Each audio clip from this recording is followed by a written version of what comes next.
AM, antes de mediodía. Esto del clima en La Paz es prácticamente una locura, ¿eh?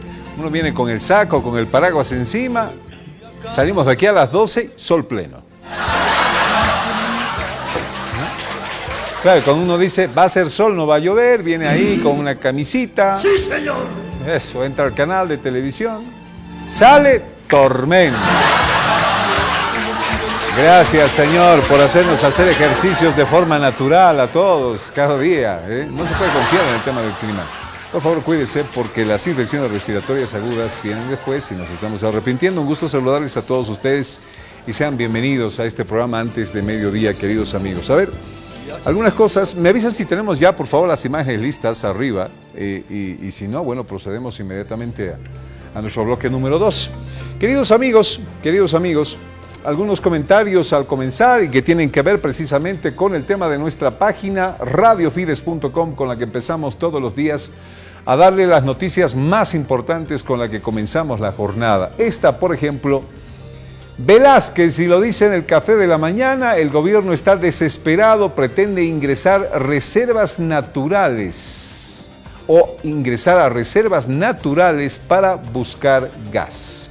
Qué pena lo sucedido en Pongo, cerca a las 9:30 de la mañana. Comenzábamos con estas noticias: 3 muertos en accidente de tránsito en Pongo, en el camino a Yungas.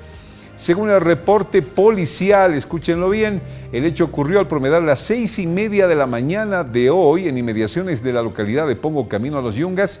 Una camioneta de servicio particular se embarrancó 200 metros, dejando como saldo 3 personas fallecidas y un herido. Eso es lo que sucedió en Pongo esta mañana.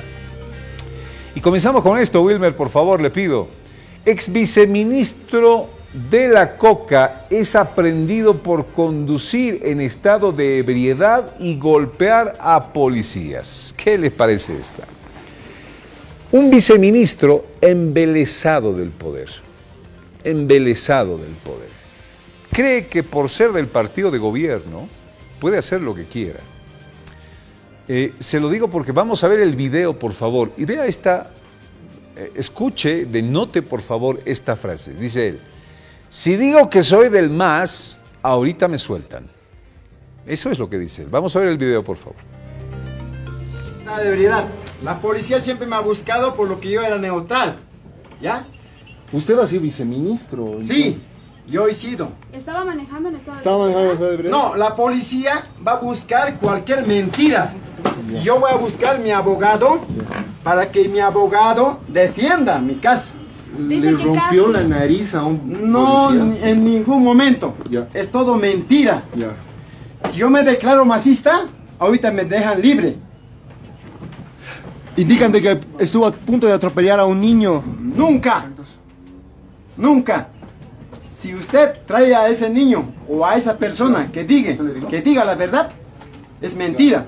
Y la prensa en general es masista hoy en día, ¿ya? Hay un machete en su queremos... vehículo, dicen. ¿Cómo justifica el nosotros- machete en el auto? Nosotros venimos de Yungas. Yo vengo de Coripata y nosotros traemos machete, picota y pala para que nosotros saquemos el vehículo de las baseadas de los baches. Indican de que su compañero en el auto había amenazado a la policía con ese machete. No, la policía puede hablar cualquier cosa, ¿ya? Si yo declaro ahorita a favor del MAS, ellos me van a soltar ahorita mismo. Estoy amasado peor que un narco.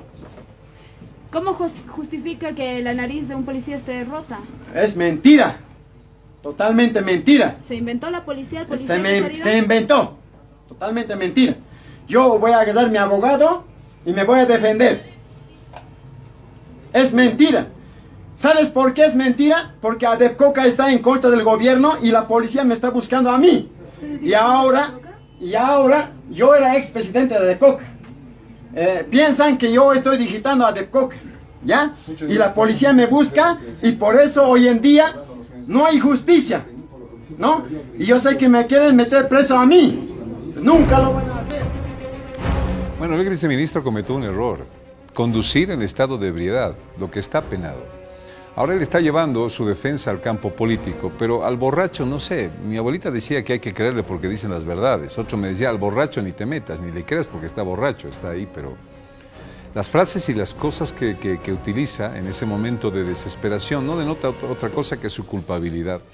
Tendrá nomás que atenerse a las consecuencias en el marco de esto que ha hecho. Otro de nuestros puntos de referencia en materia noticiosa es el candidato, el expresidente Carlos Mesa. Vamos a ver su tuit ayer, por favor, en la tarde, después de que fuera acusado por dos diputados, el diputado Santamaría y el diputado Quispe, ¿no?, de haber recibido alrededor de más de 1 millón de viáticos, más de 1 millón en dinero por viáticos, cuando él estuvo trabajando para todo lo que fue la demanda marítima. Recuerden que él fue el vocero de la campaña marítima en el tema de La Haya. Y Carlos de Mesa dice, en respuesta a las falsas acusaciones por parte de los diputados Quispe Santamaría, es deplorable que diputados electos usen una causa nacional tan importante para los bolivianos con fines de desprestigio para beneficio electoral.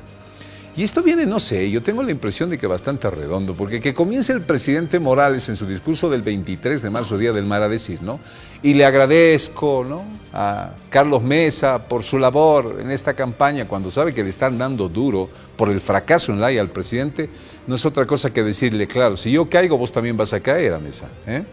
Se la lanzó así el 23 de marzo al candidato Mesa. Y ahora se lanzan dos diputados a acusarlo de que este hombre recibió plata. A ver, nadie niega en primera instancia el altruismo con el que Carlos Mesa fue parte de la campaña del Mar. Altruismo en el entendido de que él no cobró ningún salario. Acuérdense de la entrevista en Chile, por ejemplo. Nadie duda de que, aparte de otras responsabilidades que él pueda tener, hizo un papel notable dentro de la campaña del Mar Carlos Mesa. Pero también nadie duda que si recibió plata, y lo reconoce el mismo Mesa, fue por viáticos. Porque nadie tampoco va a hacer las cosas con plata de su bolsillo, pues hay que entenderlo. Está bien que lo haga gratis y represente, pero nadie va a sacar de su bolsillo ¿para qué? Para pagarse peajes, para pagar el teléfono, para pagar impuestos, para pagar su comida, si lo están enviando afuera, digamos. Uno con su propio dinero no lo va a hacer. Pero escuchen bien, esto no es defensa a Carlos Mesa. Se supone que todo viático que recibe una persona, cuando es plata especialmente del Estado, tiene que tener una rendición. Y creo que es justo de que el candidato Mesa diga, recibí tantos millones de bolivianos en tanto tiempo y en esto gasté, porque es plata del Estado. Más allá de que no haya cobrado, esos viáticos deben tener una rendición de cuentas porque son dinero del Estado. Importante decirlo hoy. ¿Se acuerdan del caso del ciudadano ecuatoriano que presentamos en este programa de televisión? Este ciudadano ecuatoriano que llegó para denunciar que había sido torturado, confundido con un efectivo de la FARC de Colombia. Lo torturaron en Panamá al tratar de irse a Estados Unidos. Aclarada la cosa, volvió a su país y con el mismo informe lo volvieron a torturar en el Ecuador, pero torturas realmente graves. A ver, recordemos un poquito de lo que fue la entrevista de este hombre que sufrió las de Caín y contó todo en este programa de radio y televisión. Se me acusó que era ropa que estaba llevando para los miembros de la guerrilla de la FARC y ser peligroso para el orden público. Me agarraron a punta de bala, me tiraron al suelo, me tumbaron al suelo, me desgarraron todas mis cosas, me llevaron caminando por un río descalzo, me sacaron los zapatos, fui caminando por ese río esposado con las manos hacia atrás, con unos grilletes gruesos, querían que yo me declarara culpable, que era miembro de la guerrilla de Colombia, que me había agarrado. Al no declararme culpable, me agarraron de mi brazo derecho, me colgaron hacia un poste, con los pies colgando, con las puntas de los dedos, los pies topando el suelo. Ay, ay, ay. Me sacaron la camisa también y empezó la tragedia. Tuve 8 horas picado de mosco, no podía rascarme la pica de mosco. Al otro día, 8 horas después, viene un helicóptero, me sacan las esposas, cayó mi brazo todo morado. Me amarran con cuerdas todavía y esposa hacia atrás. Los pies me los unen hacia arriba con los brazos hacia abajo como un cerdo, como un animal, me tiran al helicóptero, al piso del helicóptero, y me trasladan a una región que se llama Metetí, casi muerto. Todos nos quedamos fríos, ¿no? Era para no creer, pero cuando él después nos empezó a mostrar las heridas que tenía, las contusiones, cosa que no podemos hacer en la pantalla por un respeto que hace íntimo a él, nos quedamos con la prueba de que realmente la historia esta había sido verdad. Y claro, miren ustedes cómo avanza el caso y nos sentimos satisfechos de poner nuestro granito de arena a esta clase de cosas. Ayer salió esta información, miren ustedes, en las páginas de Panamá. Aquí está. En segundos.com.pa se llama la página. ¿Y qué dice aquí? Locales, Corte IDH, Corte Internacional de Derechos Humanos, visitará Panamá en abril para dar seguimiento al caso Vélez Lor. El organismo realizará una visita de supervisión a Panamá tras una sentencia por las torturas que sufrió el migrante ecuatoriano que estuvo detenido entre los años 2002 a 2003 en cárceles de Darién y La Joyita. A este hombre ha determinado la Corte Internacional de Derechos Humanos, tienen que pagarle daños y perjuicios por la tortura y las secuelas que hoy tiene. Cometieron un tremendo error con él. Y esta corte, una delegación, va a visitar Panamá para ver que se cumpla con esa sanción. Tuvimos la historia y la estamos siguiendo de cerca, queridos amigos. Quiero agradecer a Bolivia Tierra Querida, la página en internet que nos transporta hacia los residentes bolivianos en Washington, a la comunidad Jaime Escalante en Buenos Aires, que nos transmite para la comunidad boliviana en Buenos Aires, y a la página Hoy, Bolivianos en Inglaterra, que a partir de hoy va a transmitir también este programa por sus páginas oficiales. Queremos agradecer a la gente en Japón también, que a través de sus páginas permiten que este programa llegue todas las mañanas. Amigos, les damos la más cordial bienvenida. Así hemos comenzado antes de mediodía, y a la vuelta,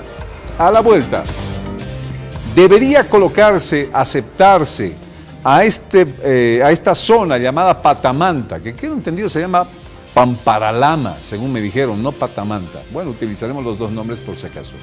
Debería colocarse ahí la basura, debería hacerse botadero en ese lugar.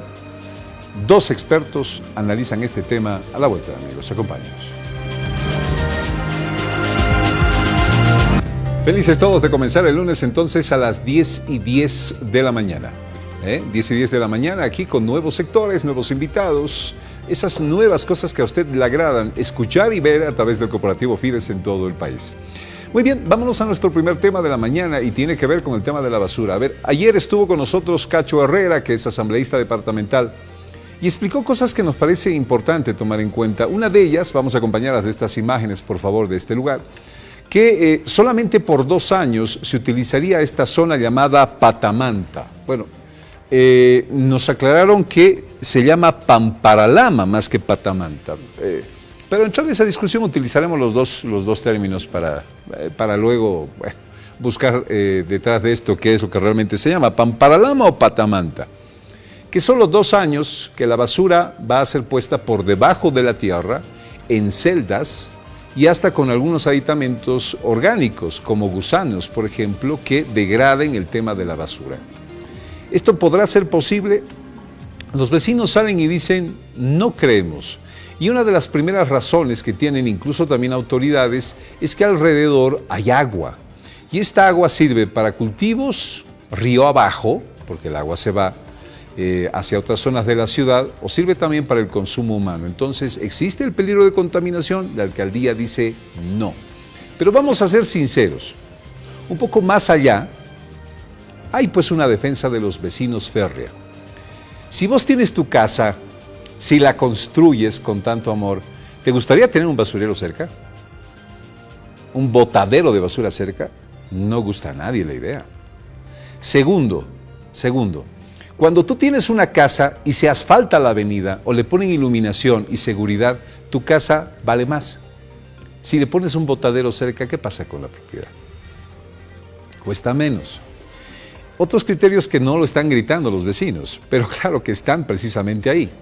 Nosotros vamos más a lo técnico para encontrar, acercarnos a la verdad sobre este tema.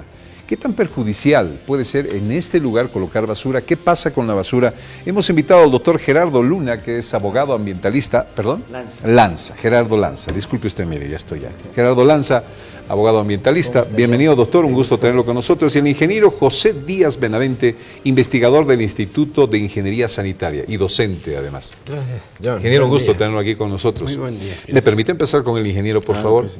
Ingeniero, nosotros alumnos, a ver, tras esta explicación de la basura debajo de la tierra, que se degrada, que no hay ningún problema, ¿qué pasa con la basura y un tratamiento como lo están planteando? Bien, John, muchas gracias por la invitación. Quiero aclarar que mi posición es absolutamente técnica, no tengo ni a un lado ni al otro, ¿no? Está muy bien. Y totalmente de acuerdo con lo que acabas de decir, ¿no? Primero, ¿qué es un relleno sanitario? El relleno sanitario, al final, es la disposición final de todo lo que son los residuos sólidos o basura en el término corriente, ¿no? Esa es una cosa que hay que entender. Es decir, toda la basura que se recoge en la ciudad, en el poblado, tiene que ir a algún lado, ¿no? O sea, se llama disposición final. Una de las opciones es un relleno sanitario, que es en realidad como su nombre lo dice, tiene pues sus componentes de sanitario, es decir, tiene ciertas condiciones, o sea, no se puede poner cerca de una casa. Hay una norma nacional que indica que tiene que estar por lo menos a 1 kilómetro de las viviendas, o sea, la vivienda más cerca tiene que estar a más de 1 kilómetro del lugar, ese es en primer lugar. Luego, en segundo lugar, necesitamos que obviamente que el terreno, en general, la teoría dice que se pueden utilizar terrenos erosionados, precisamente porque al hacer todos los movimientos de tierra se puede mejorar, digamos, el sector, ¿no? Un típico caso era el de Mallasa. De Mallasa era un sector donde estaba totalmente erosionado, ahí conocemos el Valle de la Luna, ¿no es esto? Una cosa parecida. Ahí es la lógica de la basura, termina siendo abono. Termina siendo abono, etc. Pero esta es una obra de ingeniería. Eso también hay que entender, es una obra de ingeniería, tiene que tener todas las condiciones de la estructura, de la cuestión del agua, etcétera, etcétera. O sea, tiene que tener lo que se llama la parte ambiental, que es justamente lo que en estos días han estado los de la gobernación tratando de entender, digamos, el proyecto. El proyecto que ha presentado la alcaldía tiene más o menos cumple esas condiciones. Tampoco nos conviene que esté muy lejos, ¿no? O sea, este relleno está a 20 kilómetros de la ciudad de La Paz. ¿Por qué no conviene que esté lejos? Cuanto más lejos mejor, ¿no es la lógica más bien? Sí, pero ahí el problema es que el transporte, ¿cuánto le va a costar? O sea, los camiones son pesados, no pueden correr a 80 por hora, ¿no? Tienen que ir con 20, 30. Y si tenemos un lugar muy lejano, van a pasarse viajando, ¿no?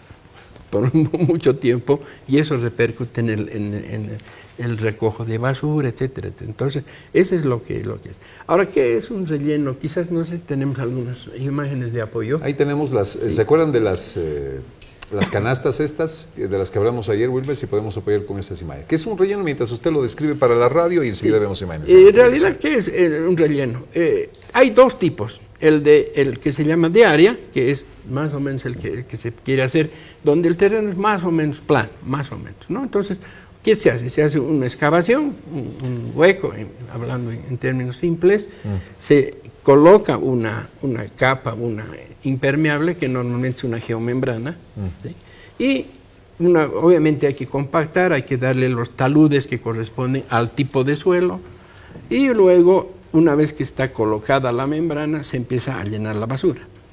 Se compacta la basura con un tractor, ¿no es cierto? Obviamente todo esto es con maquinaria pesada.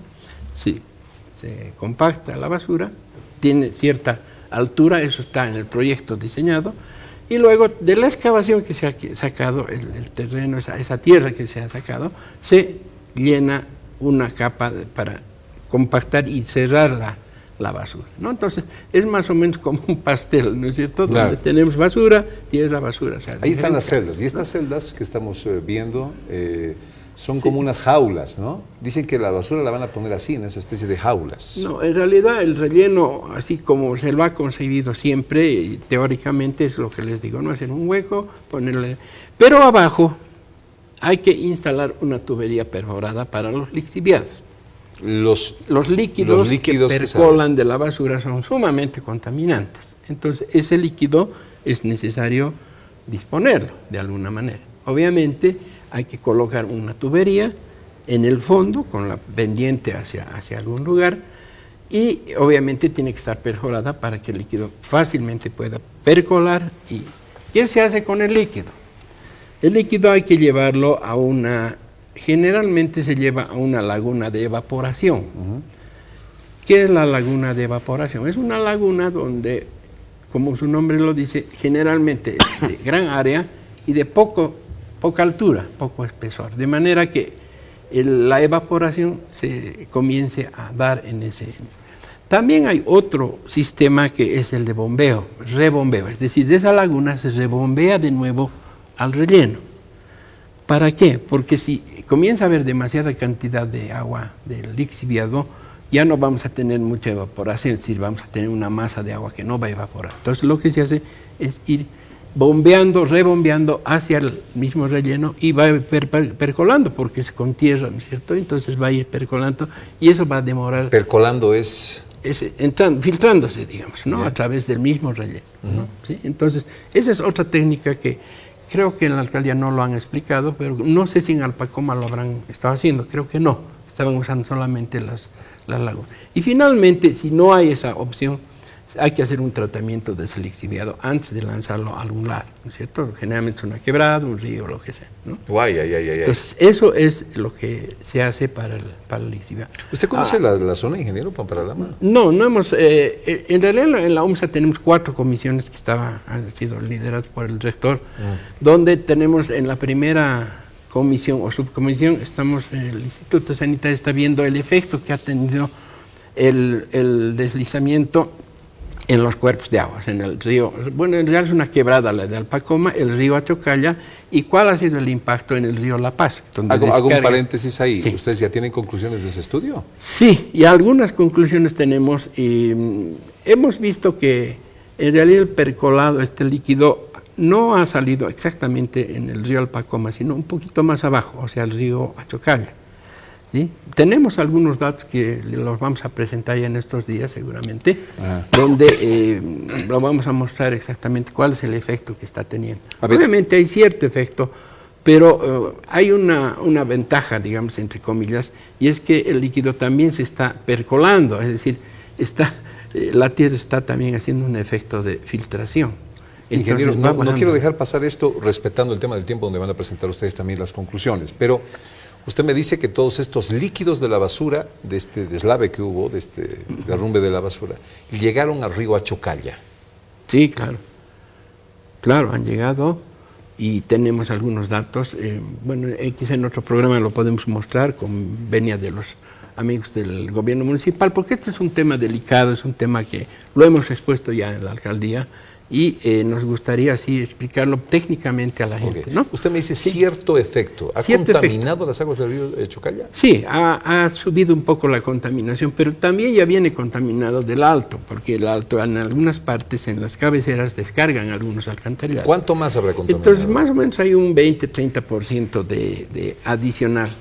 Y en el río La Paz también hay un efecto más o menos de un 10%, ¿sí? Ahora, hay otro tema que es importante. Estamos en época todavía de lluvia, entonces tenemos cierta dilución, ¿no es cierto? Porque el líquido tampoco es gran cantidad, ¿no? Es cierta cantidad, pero no es como un río, digamos, ¿no? ¿Sí? Entonces hay un efecto de dilución que es el que está ayudando un poco. Bien, para cerrar este paréntesis, sí hay un efecto de contaminación del 30% en el río Achocalla, y 10% de contaminación en el río de La Paz, producto de la basura que se vino para abajo. Sí, no es la basura en sí, sino el lixiviado, ¿no? El líquido de la basura. El líquido que es... Ok, perdón, ¿hay que tener cuidado con estas aguas? Bueno, como le digo, como es un efecto de dilución, no tenemos tanto problema hoy día, ¿no? Porque ya el río de La Paz está súper contaminado, o sea, no es una novedad, ¿no? Pero como nosotros tenemos datos de muchos años anteriores, de todos los puntos, incluyendo hasta Mecapaca, Lipar, etcétera, entonces hemos ido comparando estos valores con los anteriores. Pero también hemos sacado muestras antes de la descarga de la Achocalla y después.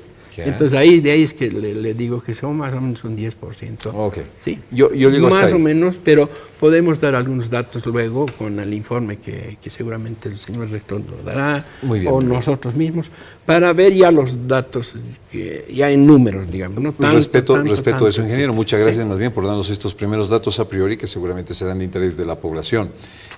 Al final, la pregunta sobre Pamparalama o Patamanta. Los vecinos dicen que puede haber contaminación de las concentraciones de agua que existen alrededor de la zona, ingeniero.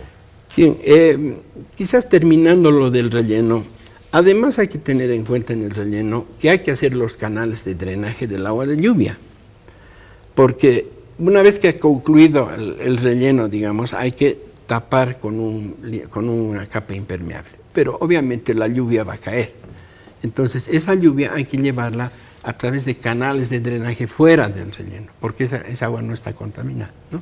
Entonces, ese es un tema que está en el estudio que ha presentado la alcaldía, y sería bueno quizás que la alcaldía lo presente a la población, y yo se lo he recomendado, para que la población sepa qué es lo que están pensando hacer en este punto. Hay toda una serie de estudios de temperatura, precipitación, vientos, cuerpos de agua, el tipo de cuenca, entonces cada parte de la tierra es una cuenca, va formando cuencas. Ingeniero, ¿no? un poquito Entonces, iluso, ayer yo le preguntaba al sí. asambleísta de La Paz y le decía, ¿y se van a volver a sacar la basura de aquí a los 2 años del terreno? Dijo, no, ya no. Entonces le preguntamos, ¿y qué va a pasar con el tema de los plásticos, con esta basura que necesita tantos años para poderse degradar? Este es un tema también que la alcaldía debería informarlo. En Alpacoma ya hay separación de materiales, es decir, han hecho dos proyectos piloto, uno en Miraflores y otro en Achumani. ¿Qué han hecho? Han separado, si se han fijado, algunos contenedores están separando papel, plásticos y el resto, ¿no? Entonces, ese papel y plástico, que además llegan metales y otros elementos que se pueden recuperar, en Alpacoma hay un sistema de reaprovechamiento. Ellos enfardan los plásticos blancos y verdes y lo venden. Lo mismo hacen con el cartón, lo hacen con el papel, algunos metales que llevan, no llegan gran cantidad, pero es una buena, más o menos 2 toneladas diarias llega de eso. Entonces ya hay una separación, entonces eso va a ayudar mucho a que el relleno no se llene tan rápido, ¿sí? Entonces ese es un tema importante. ¿Plásticos y demás deberían entrar en este relleno o deberían llevárselos a otro lado? No, por eso hay que reaprovechar, que es una de las cosas que ha estado circulando en las redes sociales, que hacen en Suiza, que hacen acá y que hacen allá. Claro. ¿No es cierto? Entonces yo creo que es un buen camino ese, ¿no es cierto? Es un inicio. Depositen lo que hay que depositar de basura, Claro. pero aquellos plásticos y metales y demás, sepárenlos y... Sí, los están separando en el Alpacoma en realidad. Ahora, esa es una pregunta, ¿va a continuar esa? Los de la Claro, o le alcaldía meterán nomás al relleno toda la basura no, dentro. la alcaldía ha dicho que va a continuar esa plantita y posteriormente esa planta se va a reubicar en otro lado, ¿no? Ok. Pero es importante, esto es muy importante porque ahí comienza. Y otro tema que es importante es la educación de la población, que nosotros ya comencemos en la casa a hacer eso, o sea, en una bolsita pondremos plásticos, papeles, cartones, ellos se encargarán de separarlo, y en otro lo que es orgánico, cáscaras, restos de comida, todo lo que es húmedo, digamos, Sí, ¿no? así es. Entonces, esa es una conciencia que incluso en algún canal, colega, han ido los pobladores de Villazón y ya lo han hecho. ¿Y dónde lo han hecho? Con los niños, han capacitado 10.000 niños, ¿no? ¿Cómo se separa la basura? En la casa. Y los niños han ido a los papás, a los abuelitos, papá, abuelo, así tenemos que separar, y lo hacen, entonces Claro. tienen un éxito bárbaro. Claro, esto porque nomás no es responsabilidad de las autoridades, Sí, es también parte de nuestra es parte responsabilidad. nuestra, es un problema. Permítame, nuestro. el doctor Gerardo Lanza con nosotros, abogado ambientalista. Doctor, ¿Cómo estás, John? ¿cómo ha visto este tema hoy de la basura? De repente, ¡pum!, cobra el impacto y hasta tema político se vuelve, pero no lo voy a meter en el tema político. ¿Cómo está viendo este tema? ¿Cómo estás, John? Un saludo al ingeniero y a toda la teleaudiencia y la radioaudiencia de Radio Fides. Muy preocupado porque a mi consideración no se han seguido los pasos que establece la normativa para poder implementar este relleno. O sea, yo veo que existe una improvisación, lamentablemente, que puede generar muchas consecuencias a nuestra ciudad. Ya hemos tenido el problema durante más de 13 días de tener toda la basura acumulada en prácticamente muchas de las esquinas de toda la ciudad. Y hoy día se cierra el tema del Pacoma. ¿Qué va a pasar el día de mañana? Porque los vecinos del lugar de Patapampa han señalado que no van a permitir que ingrese un solo camión de basura. Entonces, creo que debemos trabajar en base a la normativa. Es muy importante, y como dice aquí el ingeniero, la socialización de esa normativa. ¿Qué pasa? Hay gente que separa la basura, evidentemente, como tiene que ser, pero cuando llega el camión basurero lo junta todo nuevamente. Entonces no está habiendo un trabajo en cadena, ¿no? Vemos que la alcaldía sí está haciendo su trabajo, está haciendo todos los esfuerzos, pero también, como dice el artículo 342 y el artículo 343 de la Constitución Política del Estado, el cuidado del medio ambiente no solamente es deber de autoridades, también es de la población. Tanto el Estado como la población juegan un rol. Yo creo que la alcaldía debería darle más rol a la sociedad, debería trabajar más con los dirigentes vecinales, con los mercados. Por ejemplo, hay gente en los mercados que dice, nosotros ya no queremos utilizar esas bolsas plásticas, ya quisiéramos utilizar las bolsas biodegradables. Traiga su bolsa. Hay bolsas de biodegradables, ahorita las bolsas están a un boliviano, pero si empiezan a tener demanda, yo estoy seguro que pueden bajar más de 50 centavos, hasta de 30 centavos puede ser el costo de estas bolsas, ¿no? Entonces, yo creo que se debería trabajar con mayor responsabilidad, y si hablamos del ámbito legal, todo relleno sanitario, y aquí el ingeniero sabe, requiere pues su licencia ambiental, y para tener una licencia ambiental hay que realizar un estudio de impacto ambiental, ¿no? Y hay que llenar una declaración jurada. Entonces yo quisiera saber en qué está ese tema, porque la secretaria de la Gobernación del área de medio ambiente ha señalado que no han presentado ese estudio de impacto ambiental, y ahorita ese trámite está observado. A ver, y lo han devuelto. ¿Esta es una obra grande o es una obra pequeña? En general un relleno es una obra de ingeniería y es grande. Por eso el problema es que 2 meses quizás haya habido un error de negociación, quizás era al Pacoma un poco más de tiempo para hacer un poco más de estudios, ¿no? ¿Por qué le pregunto completos. esto? Mire usted la razón, ha puesto esto en la información. Evo anuncia que obras pequeñas no necesitarán licencia ambiental. Claro, esto está más a entrarse a reservas para exploración, digamos, pero miren ustedes, Evo anuncia que obras pequeñas no necesitarán licencia ambiental. Para grandes y medianas obras, dice el presidente Morales, grandes industrias, claro, tiene que haber licencia ambiental. En las pequeñas obras no va a haber licencia ambiental, anunció el presidente ayer. ¿Pero qué son pequeñas? ¿A qué se refiere con pequeñas? Porque yo pienso que desde la más mínima hasta la más grande sí deberían tener su licencia ambiental, porque tenemos que cuidar pues el medio ambiente. Estamos en una crisis ambiental planetaria, no solamente en La Paz o en Bolivia, y deberíamos hacer todos los esfuerzos para cuidar. Las normas, John, están ahí, normas internacionales, normas nacionales, pero no las cumplimos. Claro. Esto es como decir, si va a votar, vote un papelito nomás, porque es pequeñito, digamos, ¿no? O sea, pero de papelito en papelito. Exactamente, ese es el tema. Ingeniero, ¿qué piensa usted de lo que dice el presidente? Bueno, sí, yo concuerdo con el doctor. Yo creo que hay que definir qué es pequeño, qué es mediano y qué es grande, ¿no?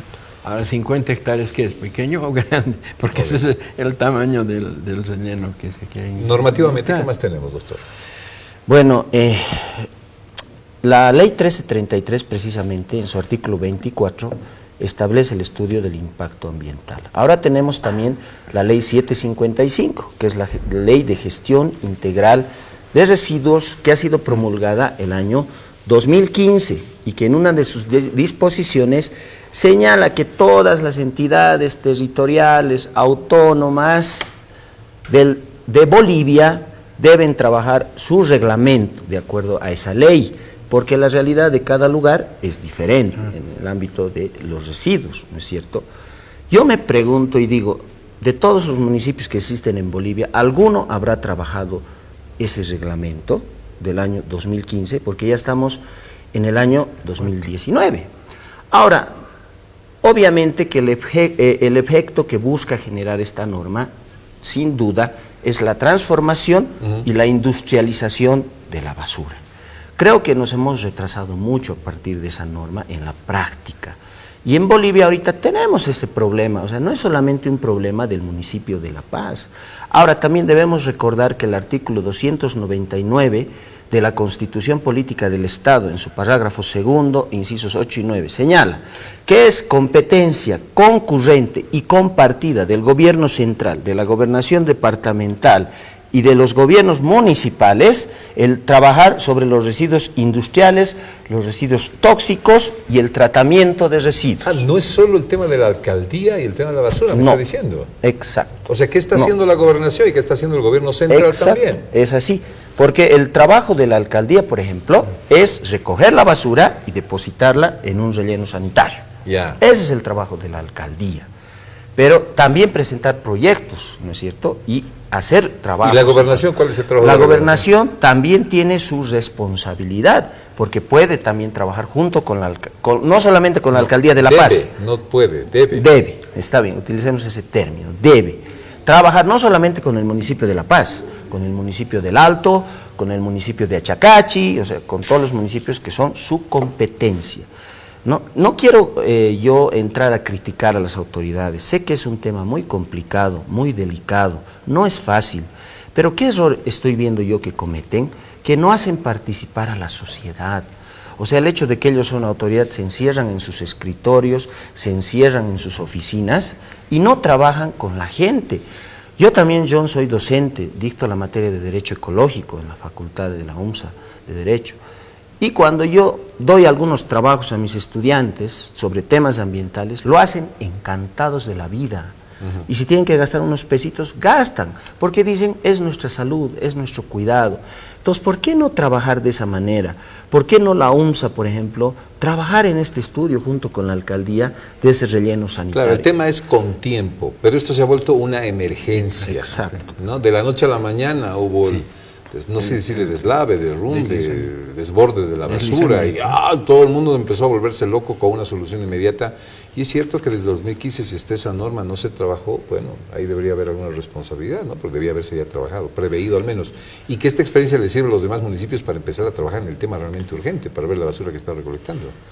Así es, y yo creo que ahorita la salida, John, es nomás la transformación y la industrialización. Y ya deberíamos trabajar en la educación de la población. Que dice la alcaldía que en 2 años vamos a tenerla, que esperamos que se entienda.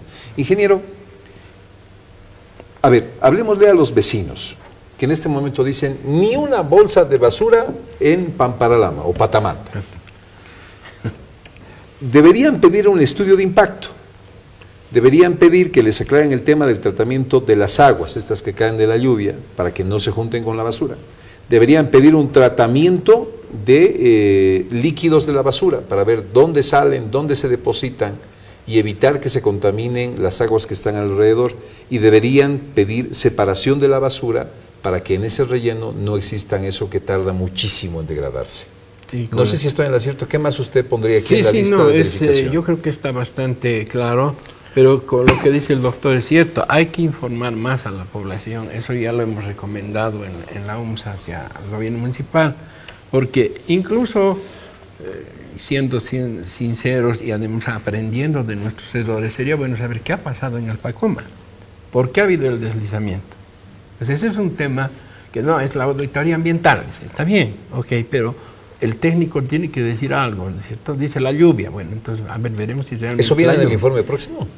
Ojalá, ojalá, pero lo importante es, como les digo, aprender de los errores también, ¿no es cierto? Claro. ¿Qué ha pasado? ¿Por qué ha habido el deslizamiento? Se supone que hay un estudio, un diseño, un prediseño, etcétera, etcétera, y hay todas las obras civiles para que eso no suceda, para conducir las aguas de lluvia, para conducir las aguas del lixiviado, tratarlas, evaporarlas, bombearlas, etcétera, etcétera. O sea, es todo un trabajo de ingeniería, como les decía, ¿no? Eso tiene que estar perfectamente estudiado.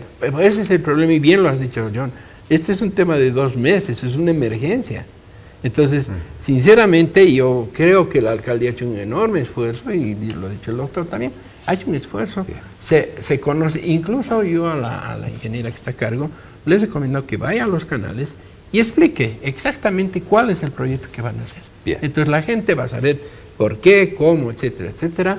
Incluso por la cuestión de las cuencas, el río Calullo si nace, si hay contaminación, no Exacto. hay, etcétera. Con mapa en mano. Para ver Con por mapa dónde en tiene que mano, con las curvas de nivel que nosotros manejamos para ver si es pendiente, es plano, etcétera, y qué van a hacer con el lixiviado, qué van a hacer con los canales de drenaje, etcétera, etcétera, etcétera. Doctor Gerardo Lanza, ingeniero José Díaz Benavente, muchísimas gracias por este tiempo en Antes de Mediodía. Les agradezco infinitamente su visita y su sapiencia. A usted, John. Gracias, doctor. Bueno, gracias, John. Ingeniero, A la orden para cualquier... estaré atento al tema del informe, ¿eh? ¿Cómo de lo no? que sucedió en Alpacoma. ¿Cómo no? Atentos ¿Cuándo lo sacan el informe? Bueno, esperemos que yo no esté en esa comisión, pero la comisión que va a decidir eso se va. Muy bien. Es bueno socializar porque, como les digo, si la gente no sabe, dice cualquier cosa, ¿no? Vamos a la pausa en Antes de Mediodía. A la vuelta, si usted quiere vender algo y utiliza la internet, ¿debería pagar impuestos? Si usted forma de repente una pequeña empresita y vende y compra por internet, ¿debería facturar? Netflix, Spotify, esos servicios de streaming que hay, ¿deberían pagar impuestos? Porque van a subir los precios en todo caso. Bueno, le tenemos una entrevista pendiente desde antes de ayer cuando no tuvimos el tiempo para desarrollar este tema. A la vuelta nos acompañan nuestros especialistas para hablar de esto y más en las noticias también que tenemos para usted. Acompáñenos.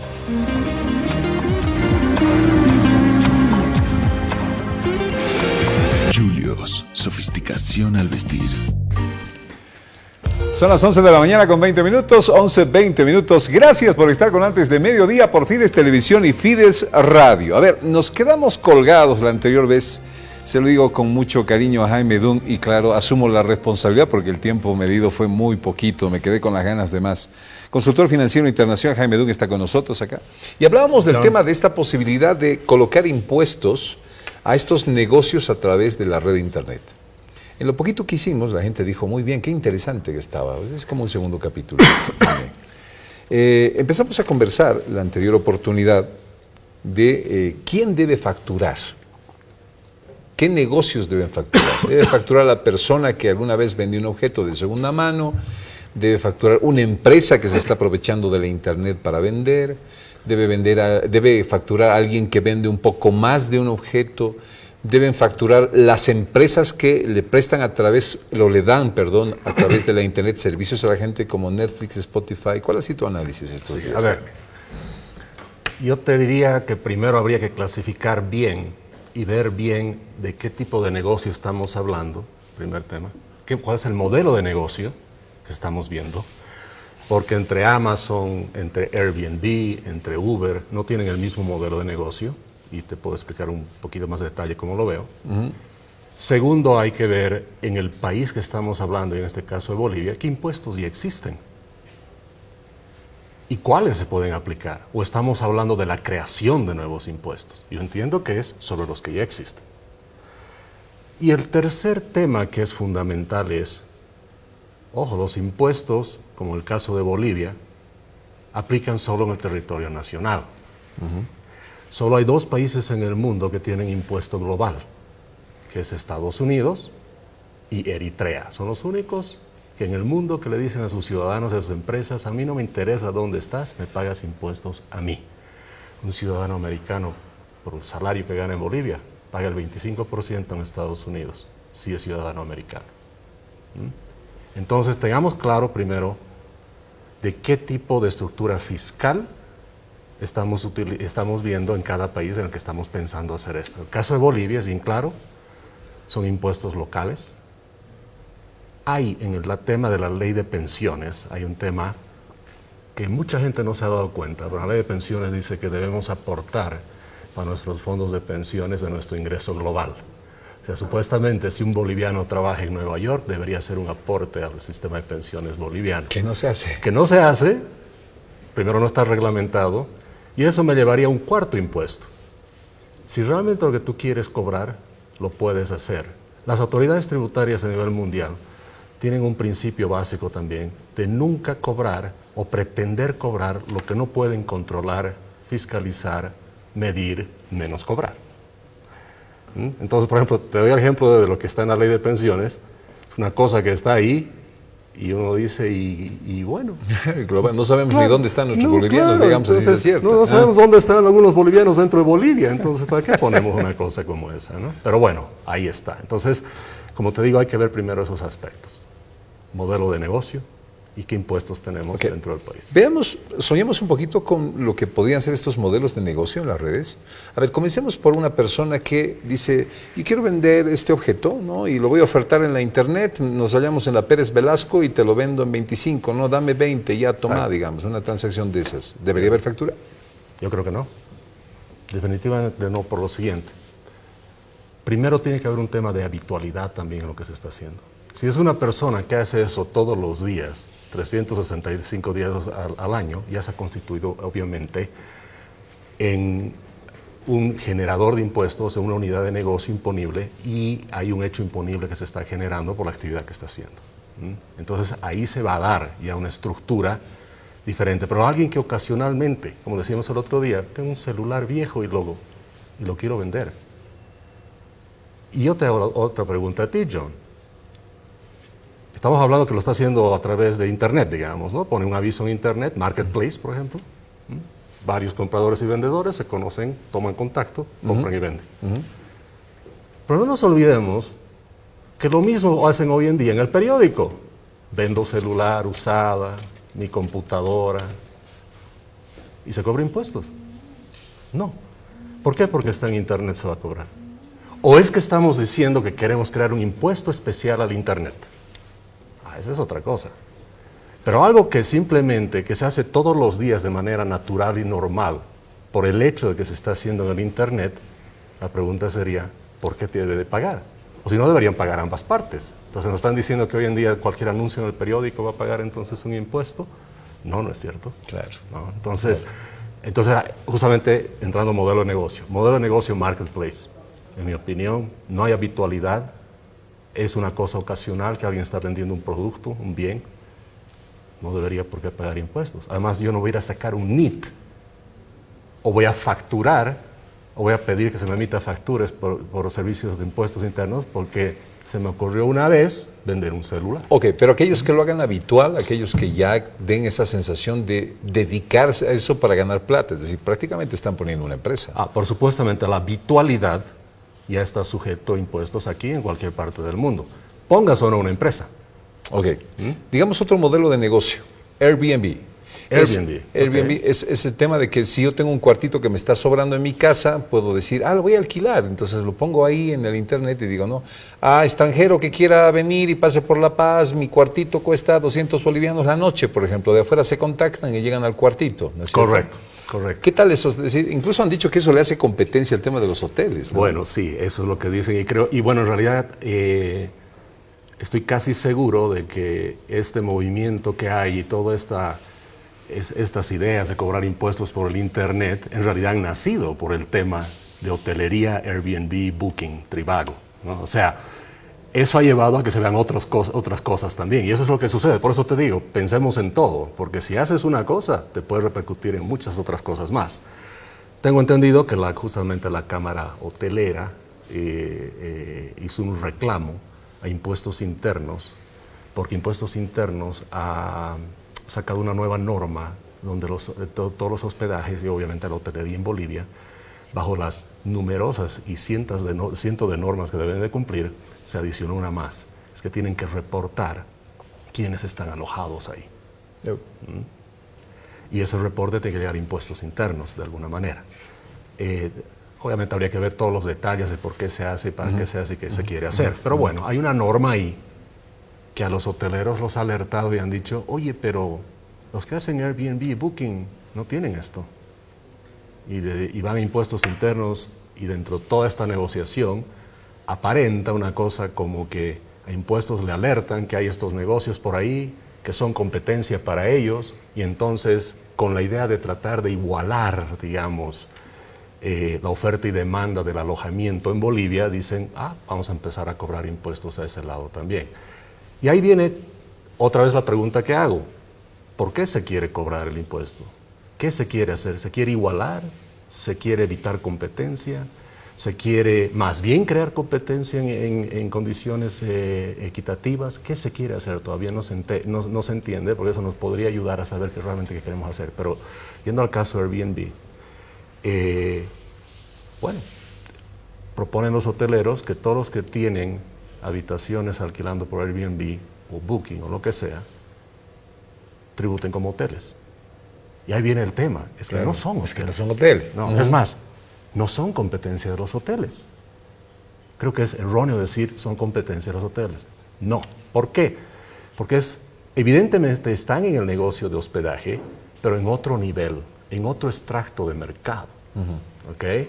No, por ejemplo, un hombre que va de negocios a Nueva York, donde tiene una reunión importante al día siguiente a las 7 de la mañana, no te va a usar este servicio, porque él necesita el servicio que alguien lo recoja del aeropuerto, que le hagan el check-in rápido, que quiere tener su desayuno servido en la mañana, quiere tener gimnasio, piscina, quiere tener todas las comodidades porque ha ido a hacer un negocio. Airbnb es más para la gente de vacaciones y gente que está también en otro, digamos, buscando otro tipo de experiencia. Más bien, no quiere un hotel.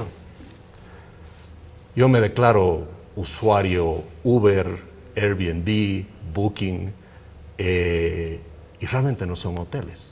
En primer lugar, estás hablando de un alojamiento donde tú puedes abrir la heladera del dueño, comer de ahí lo que quieras y dejar una nota diciendo comí esto. Gracias. Gracias y avísame cuánto te debo. Estás hablando de una situación donde tú llegas a una habitación y tú tienes que tender tu cama. Algunas te ofrecen la limpieza, pero no es en todo, ¿entiendes? Es un alojamiento, no sé qué te podría decir, como que casual, eventual. Y hay gente que busca esa experiencia, quieren sentirse como en su casa. Yo no entiendo mi cama en mi casa. Esta tendencia le quita nomás a los hoteles al final. Bueno, evidentemente va a ir quitando, digamos, en el mundo del hospedaje, va a ir quitando a cierto nivel, a ciertos tipos de clientes, pero no nos olvidemos que justamente todos estos mercados, sea el de Uber, el de la televisión, el de Spotify, el negocio del alojamiento, todos son alojamientos dentro de ciertos tipos de economías tradicionales. A ver, y ¿deberían facturar? ¿Cómo deberían facturar? Bueno, veamos otra vez el modelo de negocio. Aquí estamos hablando de lo que se llama la economía colaborativa. ¿Okay? Economía colaborativa. Exacto. Y por eso te decía, entonces, los hoteles no están en ese negocio. Por eso es que no veo que hay competencia. La economía colaborativa es, yo pongo algo que tengo o me sobra y se lo doy a alguien que necesita. ¿Entiendes? ¿No? O sea, por ejemplo, Airbnb, ¿qué significa? Yo creo que el nombre te resume todo lo que es Airbnb. Mucha gente no sabe. Airbnb significa air, bed, o sea, cama de aire, N de I, B de desayuno. Es una cama de aire y desayuno. ¿Por qué?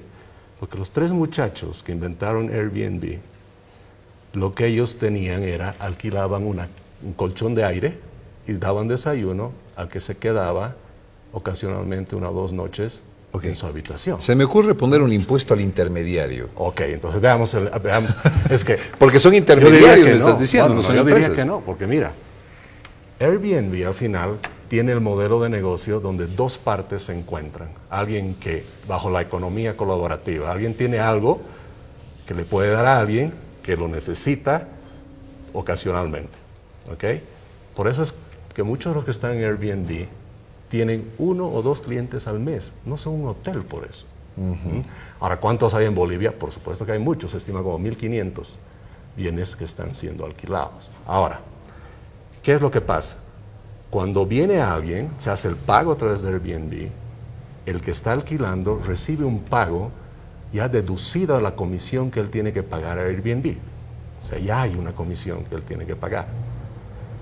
Y Airbnb, aparte de dar la seguridad para que las 2 partes se encuentren, cobra una comisión por eso, que es alrededor del 8 o 10% más o menos, ¿no? Entonces, ahí está. Entonces, si el que ha dado el alquiler es una persona boliviana y lo está haciendo de manera habitual, ¿es correcto que se pague un impuesto? Yo creo que sí. Se tiene que pagar un impuesto porque lo estoy haciendo de manera habitual. Ahora, ¿qué debo de pagar? ¿Cuál impuesto se aplica? Es la pregunta. Te cuento que desde el día que nos vimos aquí y esta mañana, me he dado una vuelta por impuestos. Y he dicho, tengo 2 inmuebles que alquilo. En realidad ni siquiera he hablado de inmuebles, he hablado de un inmueble y de un sofá que alquilo. ¿Qué debo de hacer? He ido a 2 oficinas de impuestos con 2 respuestas diferentes. Es más, te diría como 15 respuestas en realidad, pero 2 que más o menos tenían sentido. Uno me dice, usted es un comisionista. Trabaja por comisión. Usted trabaja por una comisión. Y le digo, ¿por qué? Bueno, me dice Airbnb, ahí hay una comisión. Y bueno, sí, pero Booking tiene el mismo modelo de negocio, pero te cobra diferente. Tú le pagas la comisión directo a Booking, no te descuentan. Y es más, hay otras que le cobran a quien se aloja, no a ti. Entonces, ¿cómo entramos en el esquema? Entonces me dicen, no, usted es comisionista y tiene que hacer un NIT de comisionista. Usted está dando un servicio. Ok. En el otro lado me dicen, no, usted está alquilando un inmueble. ¿Qué le digo? Bueno, ojo que se me queda alguien una noche al mes. Casualmente alguien dice, me gusta ese y lo toma. Entonces estoy alquilando un día, 2 días. Bueno, sí, te sería un alquiler de 2 días. Me pareció que tenía más sentido, digamos, ese. Además, el NIT y el Código Tributario Boliviano dice que a los que alquilan inmuebles lo tienen que hacer. Pero le hago después la otra pregunta. Pero yo tengo un sofá también que estoy alquilando. ¿Es un inmueble? No, bueno, tendría que alquilar todo nomás, porque no podemos hacer sobre el sofá. No hay la diferencia. ¿No? Y además, mira lo curioso, John, que agarro y me dice, bueno, y los requisitos, ojo que usted su certificado de NIT lo tiene que colgar como en todo negocio. Y le digo, bueno, si ese es mi departamento y es una habitación, ¿dónde lo voy a colgar? Claro. O sea, en la puerta de mi dormitorio, dormitorio. Claro. O en mi sofá, ¿dónde lo pongo? Porque en realidad lo que estoy utilizando es el sofá. Entonces ahí llegas a otro tema que es muy real, y con todo respeto yo veo esta preocupación que debe tener impuestos internos de yo quiero hacer algo, evidentemente hay hechos imponibles de alguna manera bien identificados, pero estoy con un código tributario, aunque sea actualizado, para una economía, llamémosla antigua, no digital. Claro. Exactamente. ¿Y ahora qué hago con eso? ¿No? ¿Y qué puedo hacer? Entonces lo que yo digo aquí es, si es de manera habitual, el que está alquilando tendrá que tener su NIT y tendrá que emitir una factura. Netflix, Spotify, todos otro esos modelo servicios de streaming, que es otro modelo, ¿deberían facturar? Mi última pregunta. Bueno, ahí veamos cómo funciona ese modelo de negocio. En el caso de Netflix, él te está dando un servicio y tú estás pagando con una tarjeta de crédito 9,99, que creo que es la tarifa hoy en día. Pagas el 9,99. Ahora ahí viene la pregunta, ¿quién está dando el servicio? Netflix. Ok, hay un hecho generador ahí, sí, que es la producción del servicio y el pago que se está haciendo.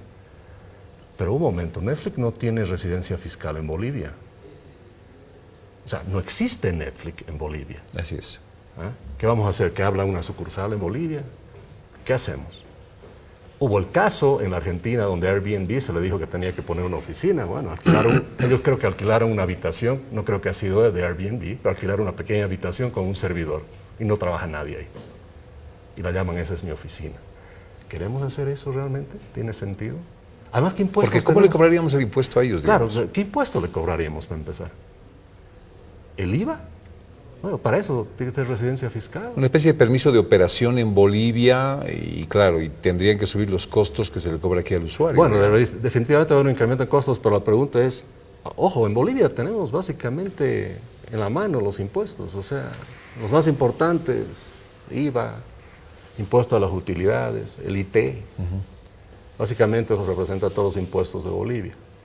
Okay. ¿Cuál de estos 3 le vamos a cobrar y cómo? Vamos a hacer que nos dé una factura a Netflix, no te la va a dar nunca. Estamos hablando entonces de la creación de nuevos impuestos. Para Netflix capaz que tenga que ser un nuevo impuesto, porque ahorita no existe. Entonces, pues yo lo digo, será como está haciendo Chile, como lo ha hecho Argentina y algún otro país en el mundo que ha creado un impuesto a la transacción digital del 3%, ese sería un nuevo impuesto. Claro. ¿No? Jaime Du, muchísimas gracias. Te agradezco infinitamente tu sapiencia. Además, bastante ameno, bastante ameno. Todos hemos entendido. ¿Ah? Me alegro mucho, John. Un abrazo, Jaime. Muchas Muchísimas gracias, consultor financiero internacional, hablando de este tema de los impuestos. A ver, algunas apreciaciones sobre nuestros siguientes invitados en este programa de la mañana.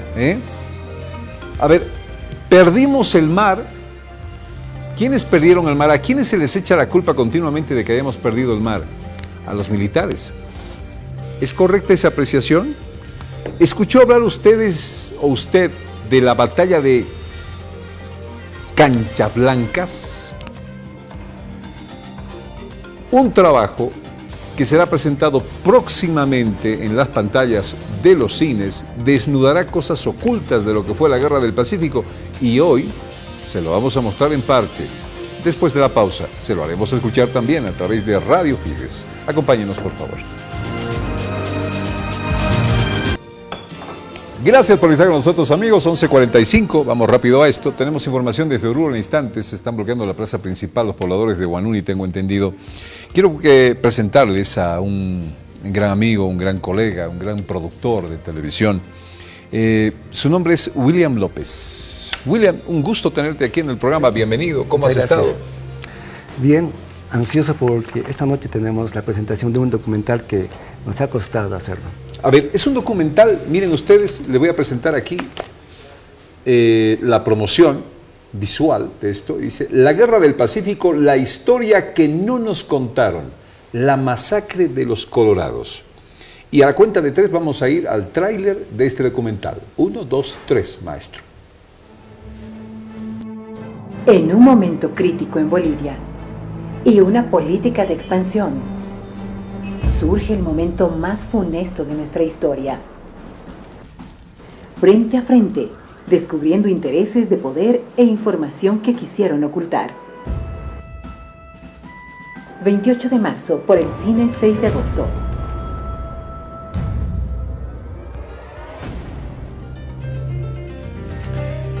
Nuestro amigo William López es el director de este documental que verá la luz esta noche en el Cine Teatro 6 de agosto. Pero no lo tenemos para hacer promoción del documental, lo tenemos para hablar del documental.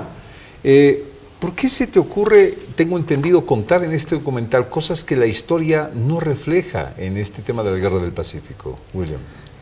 Al enterarme de alguna información de que no están en los libros y digo, esto tiene que salir. Entonces me comunico con historiadores de la Academia de Historia Militar y se hace la investigación. Encuentro con el teniente coronel Juanito Aldazosa, que él tiene una investigación de hace años, que también lo quiere sacar. Entonces empezamos a hacer el documental. Un documental donde tú inviertes como productor, tú inviertes para poder hacerlo y desnuda cosas tan interesantes como, escuchen bien por favor, siempre se les echa la culpa a los militares de la pérdida del mar, ¿no es cierto? Dicen los militares, la Guerra del Pacífico, etcétera, etcétera. ¿Qué dices en este documental tú? ¿Qué afirmas? En el documental podemos hacer ver que del 100% de las pérdidas territoriales, el 70% se pierden por negociaciones. Y los que escriben los libros son estas personas, se dice la aristocracia antes, dan esta información. Pero la situación es de que ellos no dicen por nuestras negociaciones hemos perdido el mar o hemos tenido pérdidas territoriales. Lo único que se hace es echarle la culpa al ejército. ¿Participamos en batallas navales? Sí. Mire, participamos, la Guerra del Pacífico, tierra y fusiles y bayonetas y todo aquello, ¿participamos en batallas navales? Claro, con corbetas, con el barco Laura, todo esto, ¿no? Pero lo más interesante de esta parte es que se usan barcos de totora. Miren, descubrimiento del uso de barcos de totora en la Guerra del Pacífico. Se usan barcos de totora como torpederas, ¿no? Y es tan arriesgado que los soldados tenían que acercarse mucho, que si reventaban cerca de ellos, entonces ellos más fallecían. Es lo interesante. También poderte decir que en las batallas, como no se tenían armas, también se usan ondas. Y estas ondas matan a las personas. ¡Wow! ¿Por qué no habían suficientes armas en la Guerra del Pacífico? Porque en la 5ª división le mandan a un coronel a organizar todo esto, ¿no? Lo que hace el coronel, va y las armas se lo lleva a Argentina. esta información está en el documental y lo pueden venir Toda a esta ver. información tú la has contrastado con los militares que manejan la historia en nuestro país. Y ellos te han dicho, sí, así es. Claro, esto no son trascendidos, todo esto está en base a investigación. ¿Qué es la batalla de Canchas Blancas? Es una batalla que recientemente se dio a conocer al encontrar el diario de un segundo comandante, se llama el diario de Apodaca, ¿no? En donde los chilenos no lo quieren mostrar. ¿Por qué? Porque al terminar esta batalla se encuentra información. Esta información es muy importante para ellos porque esto podría en las negociaciones de 1904 entorpecer todo esto. Porque ahí se dice que querían invadir a la Argentina. Esta es la información que está en el documental. ¿Tú has reproducido esta batalla de Canchas Blancas? Tenemos, como si podemos ver las imágenes. Vamos a ver estas imágenes. Reprodujeron una batalla, la de Canchas Blancas. De esta que dices tú no se quiere hablar porque se descubrió información importante ahí. Estas imágenes están hechas por el ejército. Vamos a poner un poco de audio incluso, por favor. El ejército chileno tenía... Ese es nuestro... Ok, es el relator. ¿Ya? Y podemos ver que se ha hecho una dramatización. ¿Para qué? Para ver la importancia de esta batalla. Esta batalla que no se da a ver porque el presidente Campero, esa vez que cuando no era presidente Campero, en vez de que apoye a la batalla para recuperar nuestro mar o para recuperar los territorios, lo que hace es desprestigiar a Daza, el presidente Daza.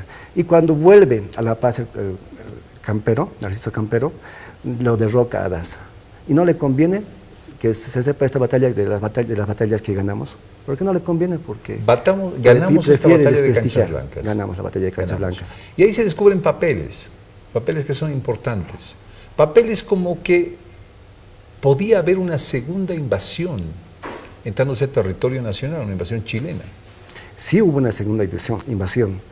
La segunda invasión se hizo cuando Chile llega a Lima, ¿no?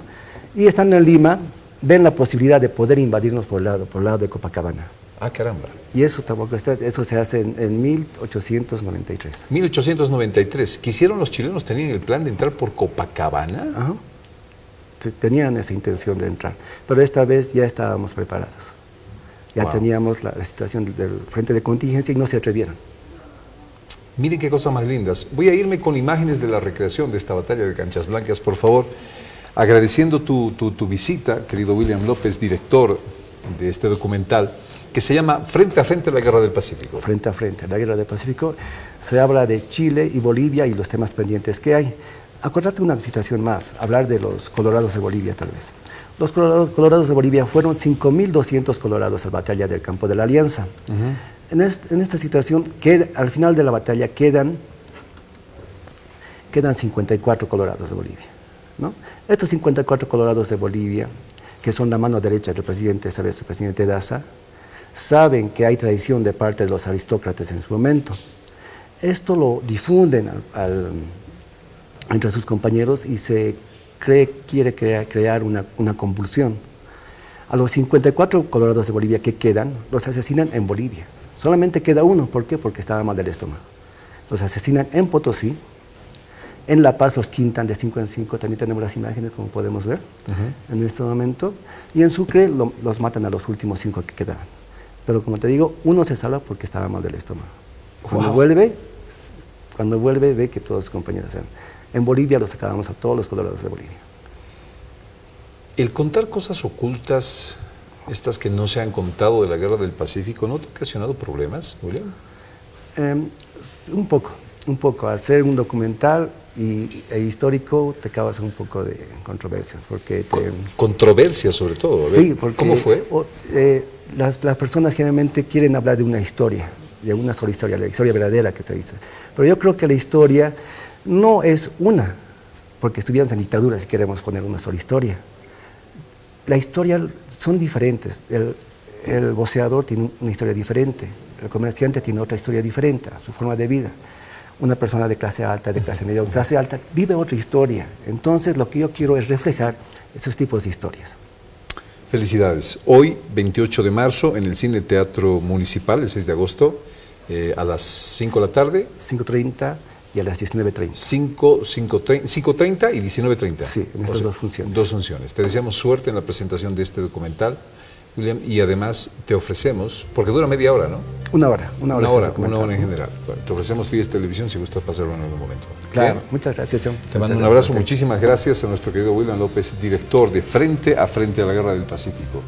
Va a generar muchísimos comentarios por lo que nos ha dicho. Vamos a la última pausa antes de mediodía, volvemos ya para la despedida. Parte final.